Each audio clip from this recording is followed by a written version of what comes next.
노트르담의 꼽추 다시 사 빅토르 위고 지음 원혜영 옮김 5장 바스티유 카지모도가 밤중의 거짓 때들을 보기 전에 종탑 위에서 파리를 살폈을 때 생땅투한 문 옆에 어떤 높은 건물 꼭대기 층에 있는 유리창에서 별처럼 빛나는 불빛 하나를 본 것을 독자는 아마도 기억할 것이다. 이 건물은 바스티유였으며 불빛은 루이 11세가 켜놓은 촛불이었다. 실제로 루이 11세는 이틀 전부터 파리에 와 있었다.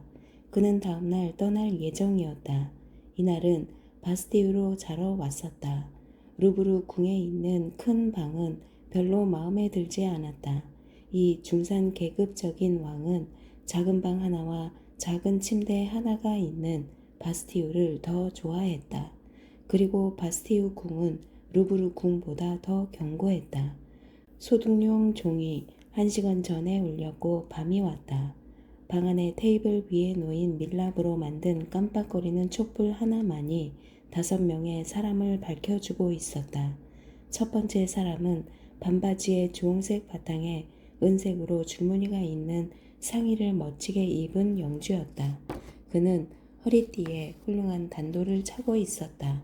얼굴이 무섭게 생겼고 태도는 거만했으며 고개를 꼿꼿이 세우고 있었다. 첫눈에 봤을 때는 얼굴이 거만한 것 같지만 두 번째 보면 교활하게 보였다. 그는 모자를 쓰지 않고 손에 돌돌 마른 기다란 양피지 종이를 들고 안락 의자 뒤에 서 있었는데 이 의자 위엔 매우 초라한 옷을 입은 사람이 몸을 볼품없이 구부리고 다리를 꼬고 책상에 팔꿈치를 짚은 채 앉아 있었다.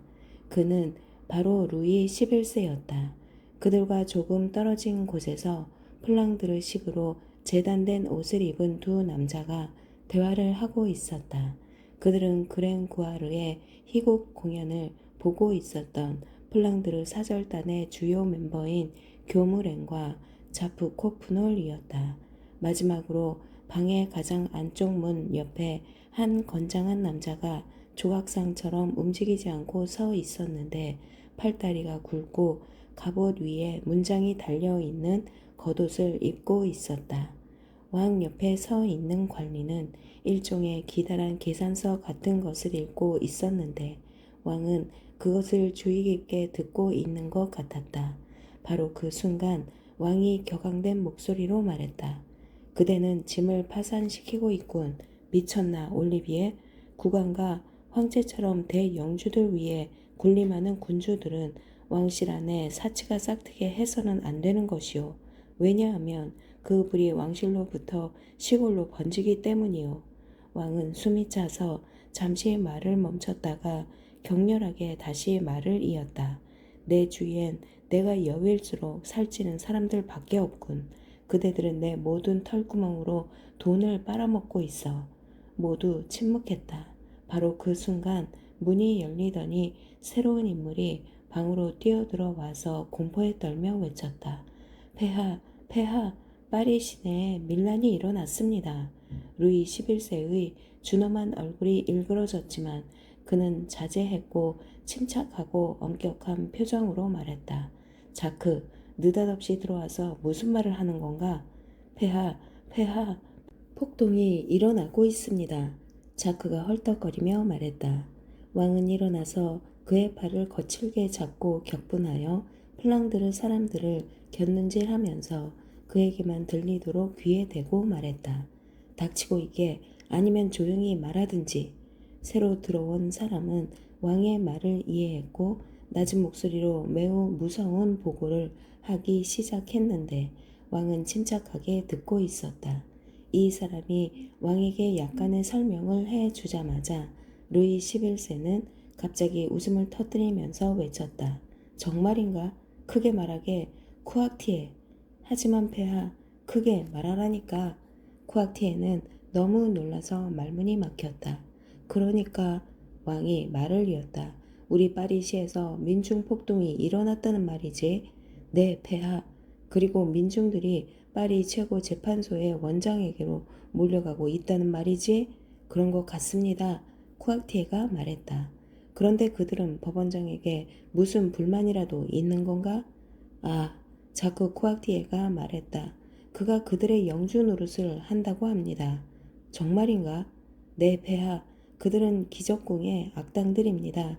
오래전부터 자신들을 노예로 취급한 법원장에게 불만을 품어왔습니다. 그들은 그를 재판관으로 인정하려 하지 않습니다. 루이 11세는 속으로 웃었는데 그것이 얼굴에 드러났다. 그는 마음을 가라앉히려고 노력했지만 기쁨을 숨길 수가 없었다. 몇 명이나 되나? 적어도 6천 명은 됩니다. 폐하께서 즉시 구원군을 보내시지 않는다면 법원장은 죽을 것입니다. 보낼 것이다. 하지만 오늘 밤은 주위에 몇 명밖에 없다. 내일 아침에 보내도 충분할 것이다. 자크는 외쳤다. 즉시 보내십시오, 폐하. 왕은 그를 똑바로 쳐다보았다. 내일 아침에 보내겠다고 말했다. 그것은 사람이 대꾸할 수 없게 만드는 표정이었다. 갑자기 마음이 격해진 왕이 소리쳤다. 제기랄, 짐의 나라에서 재판관이다, 영주다, 상전이다 하고 주장하고 있는 사람들은 다 무엇인가? 파리의 왕 이외에도 다른 군주가 있고 짐의 최고 법원 이외에도 재판소가 있고 이 제국에 짐 이외에 국왕이 있는 것이 하나님의 은혜인지 알고 싶구나. 내 백성들아, 용감하라. 이 가짜 영주들을 분쇄하라.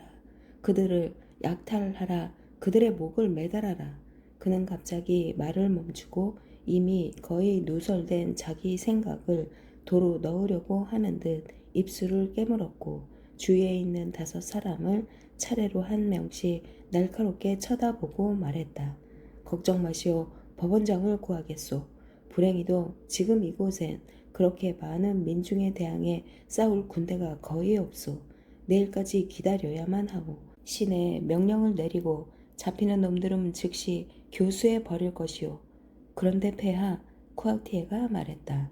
처음에 경황이 없어서 잊어버렸는데 야경대가 거짓대들 중 나고자 둘을 잡아왔습니다. 그런 걸 있다니 올리비에 빨리 가서 데려오라. 왕이 소리쳤다. 올리비에는 방을 나갔고 잠시 후에 친위 현병대에게 둘러싸인 2포로를 데리고 돌아왔다. 왕은 잠시 아무 말 없이 그들을 살펴보더니 갑자기 첫 번째 사람에게 말했다. 이름이 뭐냐? 지에프루와 팽스부르라고 합니다. 이 저주받을 난동에서 무슨 일을 하려고 했느냐? 저도 모르겠습니다. 그가 말했다. 사람들이 가기에 저도 간 것뿐입니다. 그대의 영주인 재판소 원장을 잔인하게 공격하고 약탈하려고 했던 것이 아니란 말이냐? 제가 아는 것은 사람들이 누군가에게서 무엇인가를 빼앗으려 했다는 것입니다. 그게 답니다. 이자도 너와 한패냐? 루이 11세가 다른 포로를 가리키면서 덧붙였다. 아니요, 모르는 사람입니다. 알았다. 왕이 말했고 문 옆에 꼼짝 않고 말없이 서 있는 사람에게 손가락으로 신호했다. 트리스탕, 이놈을 내게 주겠다. 트리스탕은 절을 했다.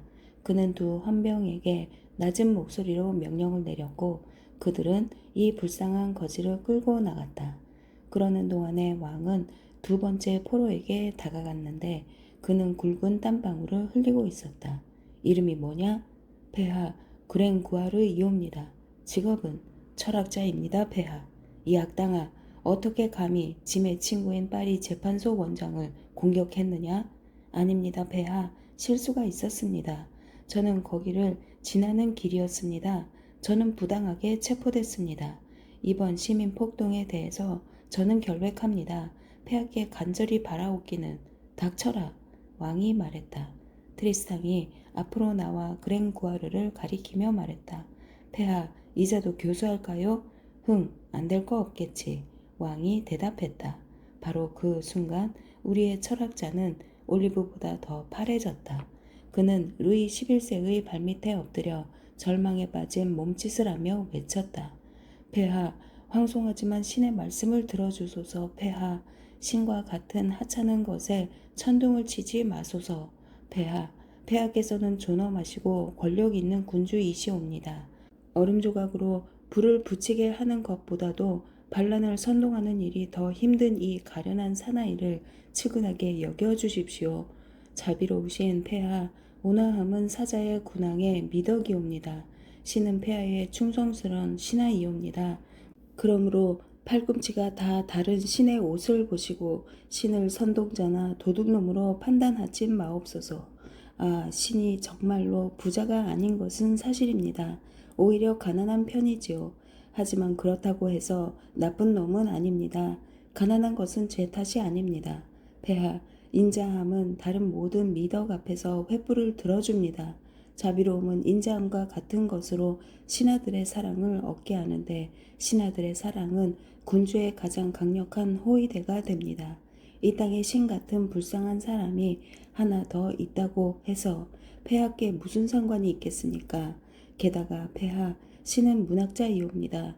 폐하, 신은 플랑드르 공주와 존엄하신 황태자 전하를 위해 매우 적절한 축혼가를 지었나이다. 신에게 자비를 베풀어 주소서. 폐하, 맹세코 씨는 교수를 당한다는 생각에 매우 놀라고 있습니다. 그렇게 말하면서 그랭구아르는 왕의 실내화에 입을 맞췄다. 마침내 몹시 헐떡거리면서 말을 마쳤을 때 그는 떨면서 왕을 우러러 보았다. 왕은 손톱으로 자신의 짧은 바지에 무릎에 묻은 얼룩을 긁고 있었다. 왕은 한마디 말도 하지 않았고 이런 침묵은 그랭구아르에게는 고문과 같았다. 마침내 왕이 그를 보고 말했다. 굉장히 시끄러운 놈이군. 풀어줘라. 그랭구아르는 기쁨으로 깜짝 놀라서 뒤로 자빠졌다. 참으로 위대하신 왕이시옵니다. 그랭구아르가 소리쳤다. 그리고 명령이 취소될까 두려워서 문 쪽으로 쏜살같이 달려갔다. 너무 늦었군. 정무도 다 끝냈으니 면도나 해주게. 올리비에 가서 필요한 도구를 가져오게. 올리비에는 왕의 명령을 실행하기 위해서 방을 나갔고 잠시 후에 돌아왔다. 그의 뒤에는 왕의 화장 도구를 들고 있는 시종 둘이 따라오고 있었지만 루이 11세가 놀란 것은 파리 시장과 야경대 대장도 함께 들어왔다는 것이었다. 폐하, 불행한 소식을 전해드리는 것을 용서해 주십시오. 무슨 말이냐? 폐하, 올리비에가 말을 이었다. 민중 반란이 향하는 것은 대법원장이 아니옵니다. 그러면 누구를 향해 일어나고 있는 것이냐? 폐하이옵니다. 늙은 왕은 젊은 사람처럼 똑바로 일어섰다. 설명해라, 올리비에. 올리비에는 무릎을 꿇고 냉정하게 말했다. 폐하, 마녀 하나가 최고 법원 재판에서 사형 선고를 받았습니다. 그런데 그 여자는 노트르담 성당 안으로 피신했습니다. 민중은 폭력으로 거기서 그 여자를 다시 끌어내 가려고 하고 있습니다. 방금 폭동 현장에서 여기로 온 파리 시장과 야경대 대장이 사실을 말했습니다. 민중은 노트르담을 포위 공격하고 있습니다. 노트르담을 분노로 창백해지고 몸을 떨면서 낮은 목소리로 왕은 말했다. 그놈들이 노트르담 성당 안에 있는 성모 마리아를 포위 공격하고 있다고? 그리고 나서 왕은 분노 때문에 다시 젊어진 사람처럼 성큼성큼 왔다 갔다 하기 시작했다. 그는 더 이상 웃고 있지 않았고 무시무시했다. 여우가 하이에나로 변했다. 입술은 실룩거렸고 살이 없는 손으로 주먹을 꽉 쥐고 있었다. 갑자기 그는 고개를 들었는데 쑥 들어간 눈이 빛으로 번뜩였고 목소리는 클라리온처럼 갑자기 터져 나왔다. 트리스탕, 여기 바스티유 성 안에 지프 자작의 창기병 50명이 있으니 합하면 300기병이 되는 셈이다. 그것을 지휘하라. 또 샤토페르에 친위대 중대도 있으니 그것도 지휘하라. 생 폴간에는 태자의 새 위생대원 40명이 있으니 그것도 지휘하라. 이 모든 병력을 거느리고 서둘러 노트르담으로 가라. 몰살하라. 트리스탕, 몰살하라. 한 명도 놓치지 말고 몽포콩의 형작으로 보내라. 트리스탕이 절을 했다. 알겠습니다, 폐하. 그리고 그 마녀는 어떻게 할까요? 왕은 이 질문에 곰곰이 생각했다. 아, 그가 말했다. 그 마녀 에스투트비르씨. 민중들은 그녀를 어떻게 하기를 원하나? 폐하, 파리 시장이 말했다. 민중들이 노트르담의 피신처에서 그 여자를 끌어내 가려고 하는 것으로 보아 그 여자가 형벌을 받지 않는 것에 화가 나서 목을 매달려고 하는 것 같습니다. 왕은 깊이 생각하는 것 같았다. 그리고 나서 트리스탕에게 말했다. 좋아, 민중들을 몰살하고 마녀를 교수형에 처하라. 6장 어슬렁 불꽃. 바스티유에서 나온 그랭구아르는 도망친 말처럼 생땅투한 거리를 쏜살같이 달려 내려갔다. 보도아의 문에 도착하자마자 광장 중앙에 서 있는 돌 십자가를 향해 똑바로 걸어갔는데 마치 어둠 속에서 그 십자가의 계단 위에 앉아있는 검은 옷과 검은 두건을 쓴 어떤 사람의 얼굴을 알아보는 것 같았다. 선생님이신가요? 그랭구아르가 말했다. 검은 옷을 입은 사람이 일어섰다. 죽일 놈 같으니 정말 날 화나게 만드는구나. 오, 그랭구아르는 반박했다. 제 잘못이 아니에요. 야경대하고 왕의 잘못이지. 지금 죽다 살아났습니다. 넌 매사의 일을 망치는구나. 신부가 말했다. 하지만 빨리 가자. 아모는 알고 있겠지? 상상해보세요. 선생님 왕을 만났다고요. 방금 거기서 오는 길이죠. 정말 모험이었어요. 오, 무슨 말이 그렇게 많은가? 내가 겪은 모험이 나와 무슨 상관이냐? 거지들의 암호는 아는 거냐? 그럼요, 안심하세요. 어슬렁 불꽃입니다. 좋아, 암호가 없으면 성당까지 갈 수가 없을 테니까 거지들이 길을 다 막고 있다. 다행히도 저지를 당하는 모양이더군. 제 시간에 도착할지도 몰라. 빨리 가자. 두 사람은 도시 쪽으로 성큼성큼 걸어 내려갔다. 7장 페비스의 구원병. 독자는 카지모도가 빠져 있던 위기 상황을 기억할 것이다. 사방에서 공격을 받은 그 용감한 귀머거리는 미친 사람처럼 회랑을 뛰어다녔다. 노트르담은 거지들이 일으킨 폭동으로 점령되려고 하는 찰나였다. 갑자기 전속력으로 질주하는 말바굽 소리가 이웃 거리를 가득 채우더니 기다란 횃불의 대열과 빽빽이 운집한 기마대 행렬로 인해서 소란스러운 소리가 허리케인처럼 광장 위로 쏟아져 나왔다. 위대한 프랑스 천민들을 베어버려라. 페비스의 구원병이 왔다. 국왕의 기병들은 모두 살려주지 않았고 창기병의 공격에서 살아남은 거지들을 베어서 죽였는데 그 한복판에서 페비스가 용맹스럽게 싸우고 있었다. 제대로 무장을 하지 않은 거지들은 땀을 흘리면서 맹렬하게 물어뜯고 있었다. 남자, 여자, 아이들이 모두 말 엉덩이와 말 가슴에 달려들어서 고양이처럼 이빨과 손톱과 발톱으로 매달렸다. 그중 한 사람은 크고 번쩍거리는 낫으로 한참 동안 말 다리를 베어 넘기고 있었다. 그는 클로팽이었다. 하지만 그는 화승총을 맞고 쓰러졌다. 마침내 거지들은 무너졌다. 피로와 무기의 부족과 창문에서 머스켓 소총의 사격과 왕의 군사들의 용감한 공격, 이런 모든 것들이 거지들을 제압했다. 그들은 성당 앞들에 시체를 산더미처럼 남겨두고 공격자의 전투선을 뚫고 사방으로 달아나기 시작했다. 거지들이 이렇게 패주하는 것을 보았을 때 한순간도 싸우기를 멈추지 않았던 카지모도는 무릎을 꿇고 두 손을 하늘로 들어 올렸다. 그런 다음 기쁨에 취해서 달렸고 새처럼 빠르게 독방으로 뛰어 올라갔다. 그는 한 가지 생각뿐이었다. 그것은 두 번이나 목숨을 구해준 그 여자 앞에 무릎을 꿇는 것이었다. 그러나 들어가 보니 독방은 텅 비어 있었다. 제7편 1장 분홍신. 에스메랄다는 거짓대가 성당을 공격한 순간에 자고 있었다. 건물 주위에서 계속 커지고 있는 소동소리와 먼저 잠을 깬 염소의 불안한 울음소리에 그녀는 곧 잠에서 깼다. 그녀는 벌떡 일어나서 귀를 기울이고 바라보았다. 그리고 나서 불빛과 소음에 겁을 먹고 독방 밖으로 달려나가 보았다.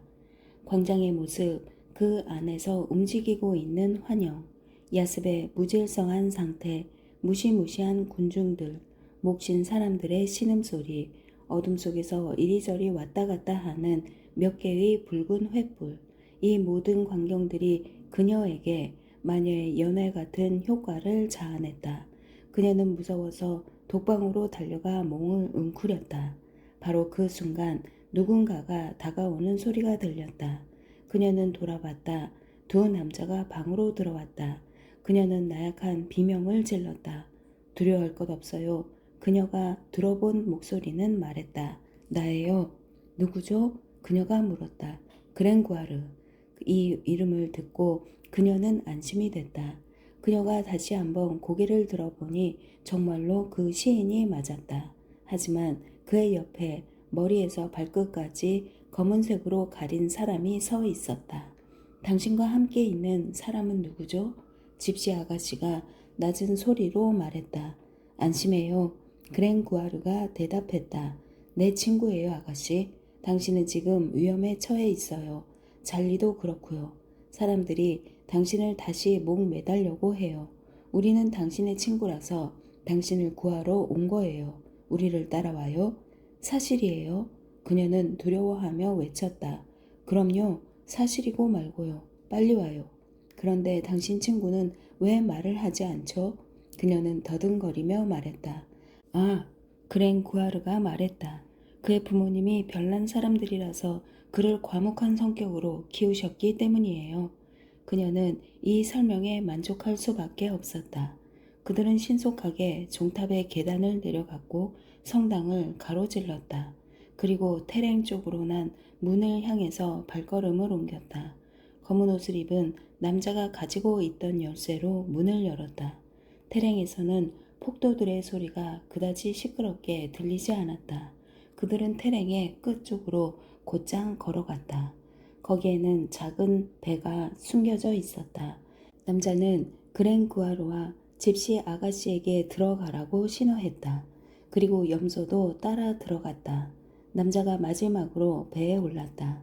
그런 다음 배의 밧줄을 끊고 긴 갈고리 장대로 강기슭에서 배를 밀어내고 노 두 개를 잡고 뱃머리에 앉아 중류 쪽으로 온 힘을 다해 노를 저었다. 그랭구아르는 선미의 자리를 잡았고 집시 아가씨는 그 낯선 사람이 주는 말할 수 없는 불안함 때문에 시인의 옆에 바짝 붙어 앉았다. 배는 오른쪽 둑을 향해서 천천히 나아갔다. 집시 아가씨는 은밀히 겁을 먹고 그 알 수 없는 남자를 살폈다. 뱃머리에 앉아있는 그는 희미한 불빛 때문에 유령처럼 희미하게 보였다. 게다가 그는 아직까지 한마디 말도 하지 않았다. 노를 젓는 철벅거리는 소리 이외에는 배 안에서 아무 소리도 들리지 않았다. 오 이런! 그랭구아르가 갑자기 외쳤다. 우린 정말 물고기처럼 침묵을 지키고 있군요. 그런데 우리가 격분한 거짓대들을 해치고 성당 안뜰에 도착한 순간에 귀머거리가 회랑 난간 위에서 어떤 불쌍한 놈의 머리통을 박살내는 것을 보셨나요? 저는 눈이 나빠서 누구인지 알아볼 수 없었어요. 그 낯선 사람은 한마디 말도 없었다. 하지만 갑자기 노 젓는 것을 멈추고 마치 팔이 부러진 것처럼 떨어뜨리고 머리를 가슴 위에 푹 숙였다. 그리고 에스메랄다는 그가 발작하는 사람처럼 한숨을 쉬는 것을 들었다. 그녀는 몸을 떨었다. 전에 그런 한숨 소리를 들은 적이 있었기 때문이었다. 배는 몇 분 동안 물살이 흘러가는 대로 둥둥 떠갔다. 하지만 이윽고 검은 옷을 입은 남자는 정신을 차렸고 노를 다시 잡고 물살을 가르며 노를 젓기 시작했다. 배는 노트르담 섬의 끝쪽을 지나쳐서 포르트 푸엥의 부두를 향해 나아갔다. 실제로 노트르담 주위의 폭동은 점점 심해지고 있었다. 그들은 귀를 기울였다. 꽤 먼 거리에서도 승리의 외침이 들렸다. 갑자기 수많은 횃불이 종탑 위에서 회랑 위에서 공중 부벽과 같은 성당의 높은 곳에서 나부꼈다. 이 횃불은 무엇인가 찾는 것 같았다. 그리고 곧 멀리서 외치는 소리가 도망자들에게 똑똑히 들렸다.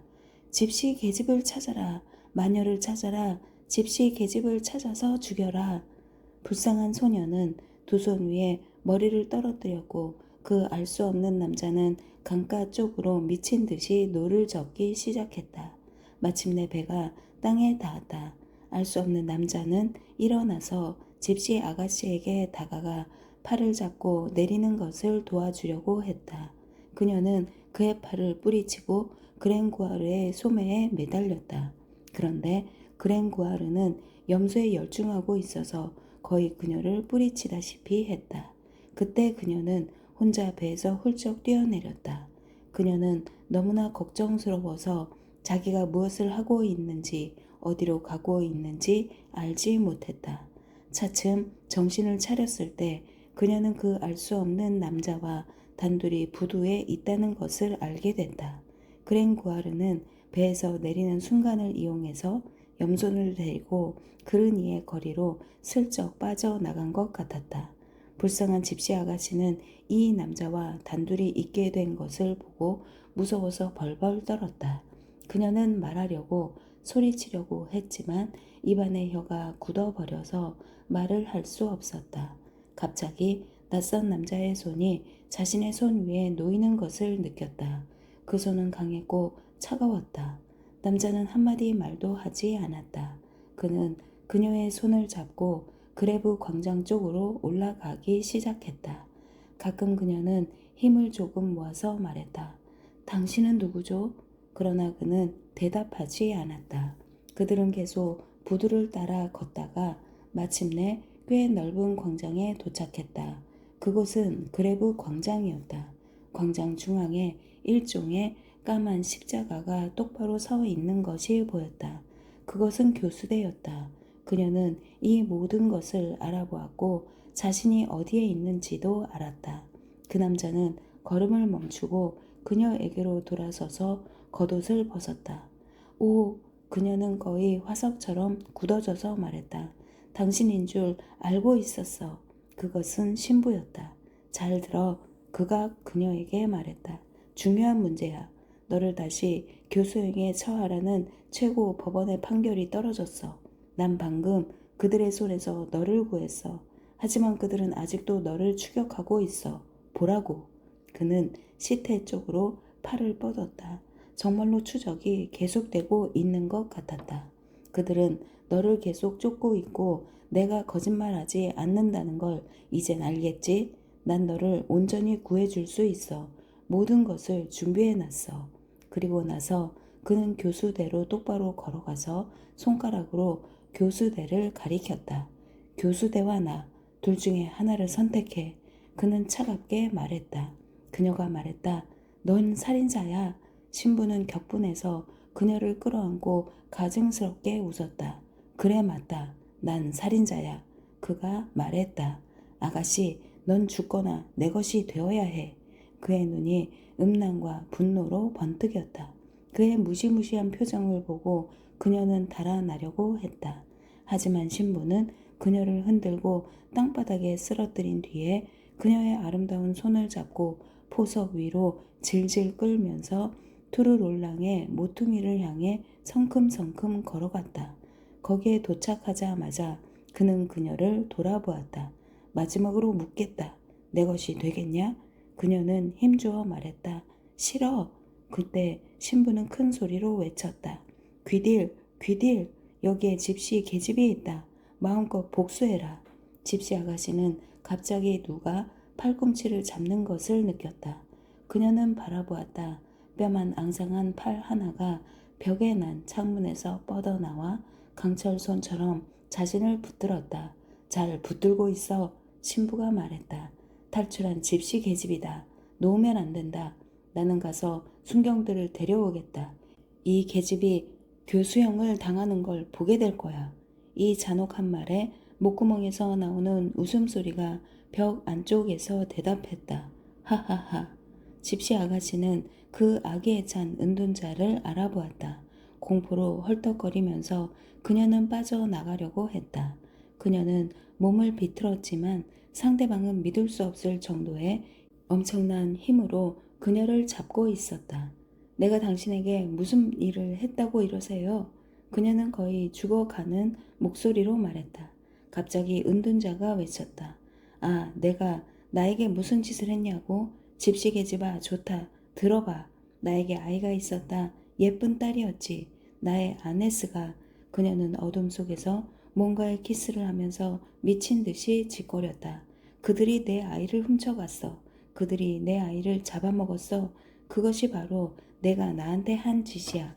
집시 아가씨는 어린 양처럼 대답했다. 아, 그때 저는 아마 태어나지도 않았을 거예요. 오, 태어났어. 은둔자가 대답했다. 넌 분명히 태어났어. 내 딸이 살아있다면 내 또래일 거야. 난 여기에 15년이나 있었다. 15년 동안 고통스러웠어.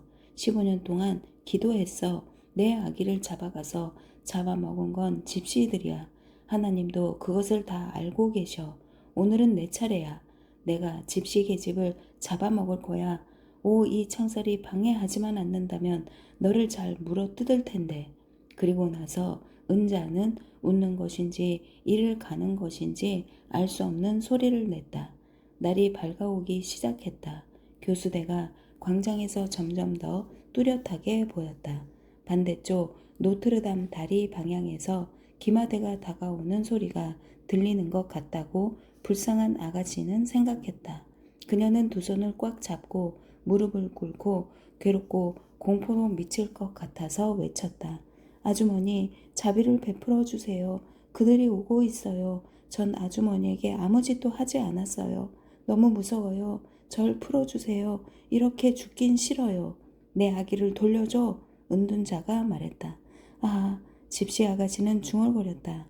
아줌마는 아이를 찾고 계시는군요. 저는 부모님을 찾고 있는데 내 딸 아네스를 돌려줘. 귀들이 계속 말했다. 그 애가 어디 있는지 모르냐? 여기에 내 딸의 신발이 있다. 남은 건 이 신발뿐이다. 다른 한 짝이 어디 있는지 아느냐? 알고 있으면 나에게 말해라. 세상 끝에 있다고 할지라도 무릎으로라도 기어갈 테니까. 은둔자는 이렇게 말하고 다른 팔을 창 밖으로 뻗어서 집시 아가씨에게 수가 놓인 작은 신발을 보여주었다. 어머나 세상에! 집시 아가씨가 몸을 떨며 말했다. 그와 동시에 자유로운 손으로 목에 걸린 녹색 유리 세공품으로 장식된 작은 주머니를 재빨리 열었다. 좋다, 계속해라. 귀들이 낮게 으르렁거렸다. 악마의 부적을 찾아봐라. 갑자기 그녀는 말을 멈추고 사지를 떨며 존재 깊은 곳에서 나오는 목소리로 외쳤다. 내 딸아. 집시 아가씨가 주머니에서 다른 짝과 완전히 똑같은 신발 한 짝을 꺼냈던 것이다. 은둔자는 신발 두 짝을 한데 모으고 기쁨으로 빛나는 얼굴을 창살에 바짝 붙이고 외쳤다. 내 딸아, 내 딸아. 어머니, 집시 아가씨가 말했다. 그들 사이에 벽과 쇠창살이 있었다. 오, 딸을 보고도 안아주질 못하다니. 내 손을, 내 손을. 은둔자가 소리쳤다. 집시 아가씨는 창문 안으로 팔을 넣었고 은둔자는 그 손에 맹렬하게 돌진해서 입술을 강하게 눌렀다. 그녀는 밤에 비가 오는 것처럼 어둠 속에서 말없이 억수같이 눈물을 흘렸다.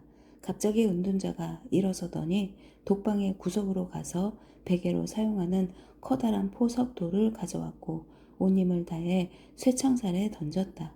창살 하나가 부러졌다. 두 번째로 치자 창문을 막고 있었던 십자가 모양의 낡은 쇠창살이 완전히 부서졌다.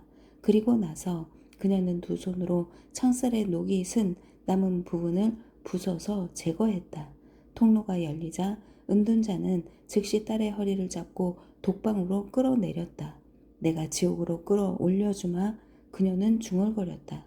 딸이 독방 안으로 들어왔을 때 은둔자는 그녀를 바닥에 살포시 내려놓고 다시 일으켜서 마치 여전히 어린 아네스인 것처럼 그녀를 팔에 안고 작은 방을 왔다 갔다 하면서 소리를 지르고 노래를 부르고 딸에게 키스를 하고 웃음을 터뜨리고 하염없이 울었다.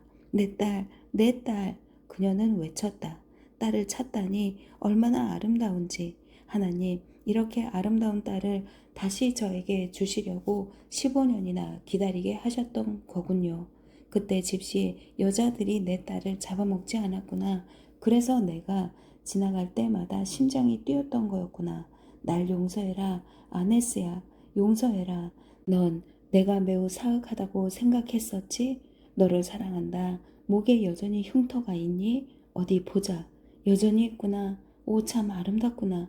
난 15년 동안 울었단다. 내 모든 아름다움이 다 사라졌는데 모두 너한테로 갔구나. 키스해다오.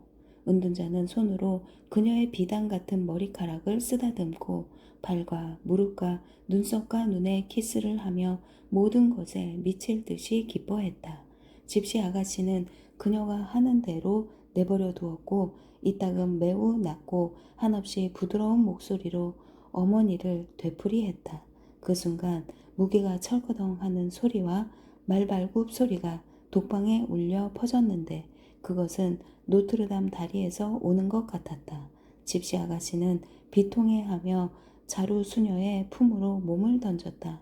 저를 구해주세요, 어머니. 그들이 오고 있어요.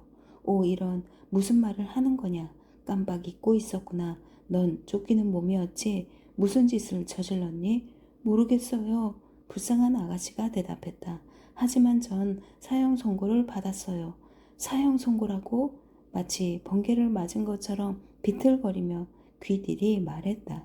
은둔자는 몇 분 동안 화석이 된 것처럼 움직이지 않았다.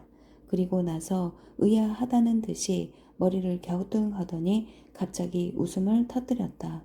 호호, 아니야. 넌 잠꼬대를 하고 있는 거야. 지난 15년 동안 널 잃어버렸다가 찾은 지 1분도 안 됐는데 내 눈앞에서 다시 널 빼앗아 간다고? 오, 안 돼. 이건 불가능한 일이야. 하나님께서 그런 일을 허락하시지 않을 거야. 이때 기마대가 멈춘 것 같았고 멀리서 어떤 목소리가 들렸다. 이쪽입니다. 트리스탕 나리 계집이 이 독방에 있다고 신부가 말했습니다.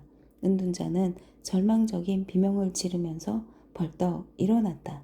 달아나라. 도망쳐라 아가야. 이제 다 생각나는구나. 내 말이 옳다. 널 죽이려는 거야. 도망쳐라. 그녀는 창문으로 머리를 내밀었다가 얼른 들여놓았다. 가만히 있어. 그녀가 집시 아가씨의 손을 꽉 쥐면서 낮은 목소리로 말했다. 가만히 있어. 숨 쉬지 말고 그들이 가까이 왔다. 저 구석에 숨어라. 안 보일 거야. 내가 도망쳤다고 널 놓쳤다고 얘기하겠다. 그녀는 밖에서 보면 아무것도 보이지 않는 독방의 한쪽 구석에 딸을 앉혔다. 그녀는 딸을 웅크리게 했고 손도 발도 어둠 속에서 보이지 않도록 주의 깊게 숨겼다. 그리고 더욱 침착한 얼굴로 무릎을 꿇고 기도를 드렸다. 그날은 막 동이 트기 시작했기 때문에 아직 독방은 어두웠다. 그 순간에 신부의 목소리가 그 악마 같은 목소리가 독방 바로 옆을 지나가며 외쳤다. 이쪽이요, 페비스 중대장. 그 이름을 듣고 구석에 웅크리고 있던 에스메랄다는 움찔했다. 군사들과 칼과 말들의 소란스러운 소리가 독방 주위에서 멈췄다.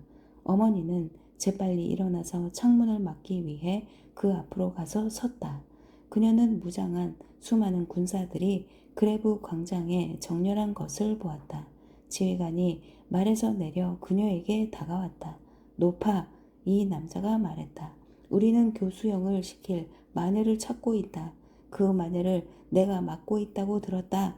가련한 어머니는 할 수 있는 한 무관심한 표정을 지으며 대답했다. 무슨 말 하는지 모르겠는데요. 지휘관이 이어서 말했다. 빌어먹을 그 겁에 질린 부주교가 도대체 무슨 말을 한 거냐? 그는 어디 있지? 날이 한 병사가 말했다. 사라졌습니다. 미친 노파, 이봐. 지휘관이 다시 말하기 시작했다. 거짓말하지 마. 내가 마녀를 맞지 않았느냐? 그 마녀를 어떻게 했지? 은둔자는 의심을 살까봐 모든 것을 부인하지는 않고 진실되고 무뚝뚝한 말투로 대답했다. 좀 전에 내 손에 맡겨진 어떤 아가씨 얘기를 하시는 모양인데 그년이 제 손을 물어 뜯어서 놓쳤습니다. 지휘관은 실망감으로 얼굴을 찌푸렸다. 거짓말하지 마, 늙은 귀신아. 그가 말했다. 내 이름은 트리스탕이고 왕의 친구다. 알았나? 하지만 드릴 말씀이 없는데요. 그리고 결코 당신이 두렵지 않아요. 귀딜이 대답했다. 빌어먹을 트리스탕이 말했다. 아, 그래서 마녀가 달아났군? 그런데 어느 쪽으로 갔나? 귀딜은 무관심한 톤으로 대답했다. 무통거리 쪽으로 간 것 같아요. 트리스탕은 머리를 돌리고 군사들에게 다시 출발 준비를 하라고 신호했다. 은둔자는 안도의 한숨을 쉬었다. 에스메랄다는 이 모든 시간 동안 자신의 앞에 닥친 죽음을 생각하면서 숨도 쉬지 않고 움직이지도 않고 독방 구석에 가만히 있었다. 바로 그 순간 어떤 목소리가 들렸다. 젠장, 헌병대장, 이건 내 일이 아니오. 장교인네가 마녀의 목을 매달다니 폭동은 진압됐소. 이 일은 당신 혼자 하시오. 그 목소리는 페비스였다. 에스메랄다는 일어나서 어머니가 맞기도 전에 창문으로 전력을 다해 달려가서 외쳤다. 페비스, 나의 페비스. 페비스는 더 이상 거기에 있지 않았다. 방금 말을 타고 길모퉁이를 돌아서 가고 없었다. 은둔자는 고통으로 으르렁거리며 딸에게 달려들어서 손톱을 딸의 목에 받고 뒤로 끌어당겼다. 하지만 너무 늦었다. 트리스탕이 보고 있었던 것이다. 흥흥. 그는 이빨을 모두 드러내고 웃으면서 외쳤다. 앙리에트 쿠쟁은 어디 있나? 군복도 입지 않고 군인같이 생기지도 않은 한 남자가 대열에서 나왔다. 이보게, 트리스탕이 말했다. 우리가 찾고 있는 마녀가 여기 있는 것 같네. 그 마녀의 목을 매달게. 그러는 사이에 은둔자는 트리스탕이 자기 딸을 보고 모든 희망을 잃었기 때문에 아무 말도 하지 않고 있었다. 그녀는 거의 죽은 상태에 있는 불쌍한 집시 아가씨를 독방의 구석으로 밀어넣고 다시 창문으로 가서 독수리의 두 발톱처럼 창턱 모서리에 손을 짚었다. 그때 쿠쟁이 독방으로 다가왔는데 은둔자는 매우 잔인한 표정을 지어 보여서 그는 움츠러들었다. 아주머니, 그녀는 매우 낮지만 격분한 목소리로 그의 말을 막았다. 뭘 원하는 거냐? 당신 말고, 그가 말했다. 다른 여자요. 그녀는 머리를 흔들면서 외쳤다. 아무도 없다. 아무도 없어. 있어. 교수형 집행인이 쏘아붙였다. 여기엔 아무도 없다. 은둔자가 코웃음을 치며 말했다. 정 궁금하면 들여다보든가. 서둘러라. 트리스탕이 외쳤다. 날이 쿠쟁이 물었다. 어디로 들어가죠? 문으로. 문이 없는데요. 창문으로. 너무 작은데요. 넓혀라. 트리스탕이 화를 내며 말했다. 곡괭이가 없느냐? 어머니는 여전히 자신의 깊은 소굴에서 꿈쩍도 않고 보고 있었다. 높아. 헌병대장이 준엄한 목소리로 말했다. 그 여자를 순순히 넘겨라. 불쌍한 여자는 미친 사람처럼 웃었다. 안 돼. 그 앤 내 딸이야. 벽을 뚫어라. 트리스탕이 말했다. 충분하게 넓은 구멍을 내기 위해서는 창문 밑에 가로줄로 된 돌을 제거하면 충분했다. 곡괭이와 쇠지레로 자신의 요새를 파괴하는 소리를 들었을 때 어머니는 무시무시한 비명을 질렀고 눈에는 불길이 타올랐다. 그러는 사이에 해가 완전히 뜨지는 않았지만 날이 훤히 밝았다. 파괴자들의 작업이 진척됨에 따라서 어머니는 기계적으로 뒤로 물러났고 집시 아가씨를 점점 더 벽 쪽에 가까이 밀착시켰다. 갑자기 은둔자는 돌이 움직이는 것을 보았다. 쇠지레가 육중한 돌을 들어 올렸다. 그것은 어머니의 마지막 보루였다. 어머니는 입구가 뚫린 것을 알아차리고 입구 앞에 쓰러져 몸으로 구멍을 막고 머리로 포석을 치며 피로로 쉰 목으로 거의 알아들을 수 없는 비명을 질렀다. 도와주세요. 불이야, 불이야. 이제 계집을 잡아와라. 트리스탕이 냉정한 목소리로 말했다. 은둔자는 벌떡 일어나 머리카락을 얼굴에서 젖혔다. 그때 커다란 눈물방울이 하나씩 눈에서 떨어졌다. 동시에 그녀는 말하기 시작했는데 목소리가 너무나 간절하고 너무나 부드럽고 너무나 비통했다. 나리들, 한 가지 드릴 말씀이 있어요. 이엔 제 딸이에요. 아시겠어요? 잃어버렸던 제 딸이라고요. 들어보세요. 저는 창녀였어요. 제 아이를 훔쳐간 건 보헤미아 여자들이었죠. 저는 제 딸의 신을 15년 동안 간직하고 있었어요. 자, 여기 있어요. 랭스요. 자, 상트 플레리 아마 아실 거예요. 그게 저였어요. 집시 계집들이 제 아이를 빼앗아 갔어요. 전 그 애가 죽은 줄 알았어요. 저는 하나님께 기도를 들어달라고 울부짖었어요. 오늘 밤 하나님이 제 딸을 돌려주셨어요. 하나님의 기적이죠. 그 애는 죽지 않았어요. 제 딸을 데려가지 않으실 거죠? 그 애가 제 딸인 줄 몰랐는데 지금은 아시잖아요. 오, 여러분은 참 좋으신 순경들이세요. 사랑하는 제 딸을 데려가지 마세요. 우리 아기, 우리 아기. 그녀가 말을 마쳤을 때 트리스탕은 얼굴을 찌푸렸다. 하지만 그것은 자신의 호랑이 같은 눈에서 솟아나는 눈물을 감추기 위함이었다. 그러나 그는 이런 나약함을 극복하고 짧게 말했다. 왕의 뜻이다. 사형 집행인과 병사들이 독방으로 들어왔다. 어머니는 아무런 저항을 하지 않았다. 단지 딸을 향해 기어가서 몸을 던졌다. 집시 아가씨는 병사들이 다가오는 것을 보았다. 죽음의 공포가 그녀의 기운을 되살아나게 했다. 어머니, 형언할 수 없는 고통스러운 목소리로 그녀는 비명을 질렀다. 어머니, 그들이 오고 있어요. 저를 지켜주세요. 알았다, 내 아가. 널 지켜주마. 꺼져가고 있는 목소리로 어머니는 대답했고 팔로 딸을 꼭 끌어안고 키스를 퍼부었다. 쿠쟁은 집시 아가씨의 아름다운 어깨 아래로 손을 넣어 몸통 한가운데를 잡았다. 손이 닿는 것을 느꼈을 때 그녀는 으악 하고 소리를 지르고 기절했다. 그는 딸의 허리를 단단히 쥐고 있는 어머니를 떼어내려고 했지만 너무나 강하게 딸을 붙잡고 있어서 떼어내기가 불가능했다. 쿠쟁은 집시 아가씨를 독방 밖으로 끌고 나갔고 어머니도 딸에게 붙어 끌려나갔다. 그 순간에 태양이 떠올랐고 이미 광장에 꽤 많은 사람들이 모여 있었는데 그들은 멀리서 교수대까지 끌려가는 것을 보고 있었다. 쿠쟁은 자기가 끌고 온 것과 더불어 숙명적인 사다리 아래서 걸음을 멈췄고 집시 아가씨의 사랑스러운 목에 밧줄을 감았다. 불행한 아가씨는 밧줄의 섬뜩한 촉감을 느꼈다. 그녀는 눈꺼풀을 들고 머리 위로 뻗은 돌 교수대의 앙상한 팔을 보았다. 그때 그녀는 몸을 흔들고 크고 비통한 목소리로 비명을 질렀다. 안 돼, 안 돼, 싫어. 사형 집행이는 이 순간을 이용해서 재빨리 사형 선고를 받은 아가씨를 꼭 붙들고 있던 어머니의 팔을 풀었다. 기진맥진해서인지 절망에 빠져서인지 어머니는 그가 하는 대로 내버려 두었다. 그리고 나서 집시 아가씨를 어깨에 메고 올라가려고 사다리에 발을 디뎠다. 바로 그 순간 포석 위에 웅크리고 있던 어머니가 눈을 크게 떴다. 비명 한마디 지르지 않고 무시무시한 표정으로 몸을 똑바로 세우더니 먹이에 달려드는 짐승처럼 사형 집행인의 손에 달려들어 물어뜯었다. 마치 번개처럼 빨랐다. 사형 집행인은 고통으로 소리를 질렀다. 옆에 있던 병사들이 그녀에게 달려들었다. 그들은 어머니의 이빨 사이에서 사형 집행인의 피투성이가 된 손을 힘겹게 뺐다.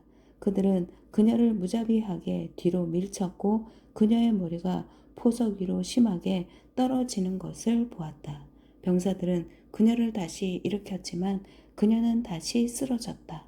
그녀는 죽었다. 사형 집행이는 집시 아가씨를 잡은 손을 풀지 않고 다시 사다리를 올라가기 시작했다. 2장 흰옷 입은 아름다운 피조물. 독방이 텅 비어있고 집시 아가씨가 더 이상 거기에 없다는 것을 보았을 때 카지모도는 두 손으로 머리카락을 쥐어뜯고 놀라움과 고통으로 발을 동동 굴렀다. 그리고 나서 보헤미아 여자를 찾으면서 온 교회 안을 뛰어다니기 시작했다. 바로 그때 국왕의 군사들이 노트르담으로 승리의 입성을 했고 집시 아가씨를 찾기 시작했다. 불쌍한 귀머거리 카지모도는 의심하지 않은 채 그들의 흉악한 의도를 도와주었다. 그는 거지들이 집시 아가씨의 적인 줄 알았던 것이다. 그는 직접 트리스탕에게 숨어있을 만한 곳을 안내하고 비밀문과 재단의 이중 바닥과 뒤쪽 성구실을 열어주었다. 쉽게 용기를 잃지 않는 트리스탕이 아무것도 찾지 못해서 지쳤을 때에도 카지모도는 혼자 계속 찾았다. 마침내 그녀가 더 이상 거기에 없고 누군가 그녀를 납치해 갔다는 것을 완벽하게 분명히 알았을 때 그는 천천히 종탑으로 향하는 계단을 올라갔다. 교회는 다시 고요 속으로 빠졌다. 군사들은 마녀를 추적하기 위해서 성당을 빠져나간 상태였다. 그는 수주 동안 자신의 보호 아래 집시 아가씨가 잠을 잤던 독방으로 다시 한번 발걸음을 옮겼다. 독방에 다가가면서 그는 아마도 그녀가 거기에 있을지도 모른다고 생각했다. 마침내 용기를 끌어모아 발끝으로 독방 안으로 들어갔다. 독방은 여전히 텅 비어 있었다. 집시 아가씨의 납치자가 누구일지 외로이 생각하다가 카지모도는 부주교를 생각했다. 그는 클로드 프롤로만이 독방으로 통하는 계단의 열쇠를 갖고 있다는 것이 기억났다. 수많은 일들이 상세하게 떠올랐고 곧 부주교가 집시 아가씨를 빼앗아 갔다는 것을 더 이상 의심하지 않았다. 그가 이렇게 신부에게 집중해서 생각하고 있던 그 순간에 노트르담의 가장 꼭대기 층의 바깥쪽 난간 모퉁이에서 사람 그림자가 걸어가고 있는 것이 보였다. 그는 그것을 알아보았다. 그것은 부주교였다. 귀머거리는 그가 북쪽 탑으로 통하는 계단의 문 안으로 사라지는 것을 보았다. 그는 일어나서 부주교를 따라갔다. 카지모도가 종탑 꼭대기에 도착해서 옥상으로 나갔을 때 신부는 그에게 등을 돌리고 있었다. 신부는 옥상 난간에 가슴을 대고 도시를 내려다보고 있었다. 카지모도는 늑대처럼 신부 뒤에 살금살금 걸어가서 그가 무엇을 보고 있는지 보았다. 신부는 딴 곳에 정신이 팔려 있어서 귀머거리가 뒤에 오는 것도 듣지 못했다. 카지모도는 집시 아가씨를 어떻게 했는지 신부에게 물어보고 싶은 마음이 굴뚝 같았다. 신부는 어떤 한 곳을 변함없이 응시한 채 말도 없이 움직이지도 않고 서 있었다. 그리고 이런 침묵과 부동 자세에 어떤 무서움이 깃들어 있어서 종치기는 그 앞에서 벌벌 떨고 감히 접촉할 수 없었다. 단지 카지모도는 신부가 바라보는 방향을 따라서 보았고 이런 식으로 불행한 귀머거리 사내의 시선이 그레브 광장으로 떨어졌다. 그리하여 그는 신부가 보고 있는 것을 보았다. 사다리가 상설 교수대 옆에 세워져 있었다. 광장에는 약간의 군중과 수많은 병사들이 있었다. 한 남자가 포석 위를 따라서 하얀 것을 끌고 가고 있었는데 검은 것이 매달려 있었다. 이 남자는 교수대 아래에서 걸음을 멈추고 사다리를 올라가기 시작했다. 그때 카지모도는 다시 그를 분명하게 알아보았다. 그는 어깨에 여자 하나를 메고 있었는데 흰옷을 입은 아가씨였다. 아가씨의 목에 밧줄이 메어져 있었다. 카지모도는 그녀를 알아보았다. 그녀는 집시 아가씨였다. 그 남자는 사다리 꼭대기에 도착했다. 거기서 그는 끈을 고쳐 맸다. 이때 신부는 더 잘 보기 위해서 난간 위에 무릎을 꿇었다. 갑자기 그 남자가 사다리를 발로 찼고 몇 분 동안 숨을 쉬지 못한 카지모도는 불행한 아가씨가 그녀의 어깨 위에 쭈그려 앉은 남자와 밧줄 끝에서 매달려 있는 것을 보았다. 밧줄이 몇 번 돌았고 카지모도는 끔찍한 경련이 집시 아가씨의 몸에 흐르는 것을 보았다.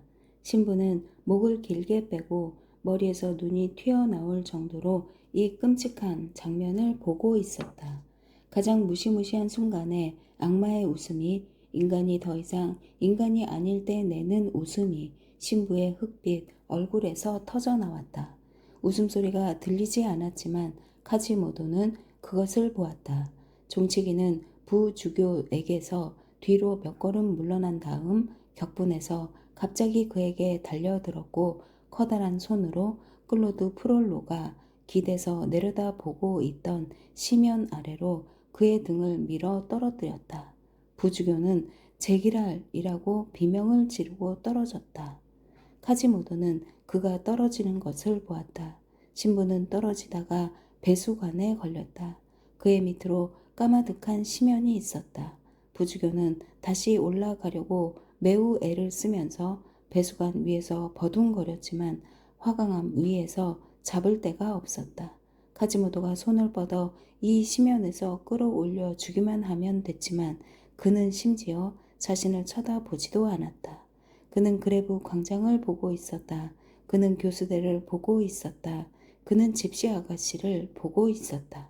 번개에 맞은 사람처럼 꼼짝하지도 않고 말없이 있었는데 그때까지 결코 한 방울도 흘려본 적이 없던 한 줄기 긴 눈물이 눈에서 조용히 흘러내리고 있었다. 그러는 동안에 부주교는 헐떡거리고 있었다. 머리가 없는 이마에서 땀이 흘러내리고 있었고 손톱에서 피가 나와 돌 위로 흐르고 있었다.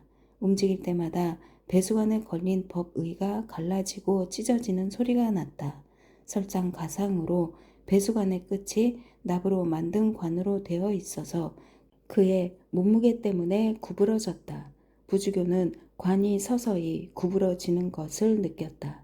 마침내 부주교는 분노와 절망으로 거품을 뿜으면서 모든 것이 허사라는 것을 깨달았다. 그럼에도 불구하고 마지막 시도로 남아있는 모든 힘을 동원했지만 이 노력으로 잡고 있던 납으로 된 관의 입구가 갑자기 휘어졌다. 동시에 법의가 갑자기 쫙 찢어졌다.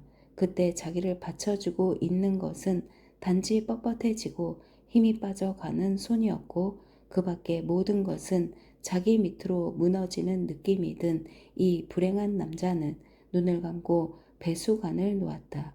그는 떨어졌고 포석 위로 뇌동댕이 쳐졌다. 카지모도는 그가 떨어지는 것을 보았다. 그리고 나서 카지모도는 눈을 들어 집시 아가씨를 보았다. 그녀의 몸이 교수대에 매달려 있었고 마지막으로 고통으로 전율하면서 흰 옷 밑에서 떠는 것이 보였다. 그리고 나서 부주교를 내려다 보았는데 그는 종탑 아래에서 사지를 뻗고 있었고 더 이상 사람의 형체가 남아있지 않았다. 카지모도는 가슴 깊이 흐느끼면서 말했다. 오, 저 모든 것들을 사랑했었는데. 3장 페비스의 결혼. 그날 저녁 무렵에 주교의 사법관들이 광장 포석에서 부주교의 시신을 가지러 왔을 때 카지모도는 사라지고 없었다. 이 사건에 대해서 수많은 소문이 돌았다. 악마가 그날 클로드 프롤로, 다시 말해서 마술사를 데리러 온 것이라는 것을 의심하는 사람은 아무도 없었다. 악마가 부주교의 영혼을 가져갈 때 그의 몸을 부쉈다고 사람들은 추측했다. 이 이유 때문에 부주교는 신성한 땅에 묻히지 못했다. 루이 11세는 1년 후인 1483년 8월에 죽었다. 그랭구아르의 관에서는 그는 염소를 구하는 데 성공했고 비극으로 성공을 거두었다. 페비스 또한 비극적인 결말을 맞이했다. 그는 결혼했다. 4장 카지모도의 결혼. 에스메랄다를 처형한 다음날 밤에 야경꾼들이 교수대에서 그녀의 시체를 풀고 관습에 따라 그것을 몽포콩의 지하실로 운반했다. 몽포콩은 프랑스에서 가장 오래되고 훌륭한 교수대였다. 그것은 언덕 위에 있는 이상한 형태의 건물이었다. 이 건물의 옥상에 거칠게 다듬어진 엄청나게 큰 돌기둥 16개가 쭉 늘어서 있었다. 그 기둥의 꼭대기는 육중한 대들보로 연결되어 있는데 거기에 일정한 간격으로 쇠사슬이 매달려 있었고 그 모든 쇠사슬에 해골이 매달려 있었다. 근처 들판에는 그 건물에 종속되어 있는 돌 십자가와 교수대 2개가 중앙 교수대 주위에 새롭게 난 가지처럼 꽂혀 있었다. 이 모든 것 위에 하늘에서는 까마귀 떼가 끊임없이 날고 있었다. 그것이 몽포콩이었다. 이 불쾌한 건물의 기초로 사용된 토대는 텅 비어 있었다. 거대한 지하실이 그 속에 만들어졌고 고장난 낡은 쇠창살로 닫혀 있었는데 몽포콩의 쇠사슬에서 내린 인간의 잔해뿐만 아니라 파리의 다른 상설 교수대에서 불행하게 처형된 시체들도 던져졌다. 카지모도가 수수께끼처럼 사라진 것에 대해서는 아래의 내용이 우리가 발견한 전부이다. 이 이야기를 마친 사건이 일어난 지 1년 반쯤인가 2년 후에 사람들이 올리비에의 시신을 찾으러 그 납골 땅에 갔었다. 그는 이틀 전에 교수형을 당했는데 샤를 8세가 생로랑 성당에 매장되도록 은혜를 베풀어 주었다. 사람들은 무시무시한 시체들 사이에서 한 송장이 다른 송장을 껴안고 있는 시체 두 구를 발견했다. 이 송장 중에 여자로 보이는 것에는 원래 흰색이었던 옷 조각이 몇 개 붙어 있었고, 목에는 녹색 유리 세공품으로 장식한 비단으로 만든 작은 주머니에 끈이 보였다. 이 송장을 꼭 껴안고 있는 다른 송장은 남자였다. 그의 척추는 굽었고 머리는 어깨뼈 속에 들어가 있으며 한쪽 다리가 다른 쪽 다리보다 짧은 것이 눈에 띄었다. 게다가 목뼈에 골절이 없었기 때문에 교수형을 당하지 않은 것이 분명했다. 따라서 그 남자는 여기로 와서 죽은 것이었다. 사람들이 그가 껴안고 있던 송장에서 그를 떼어내려고 하자 그는 먼지로 변했다.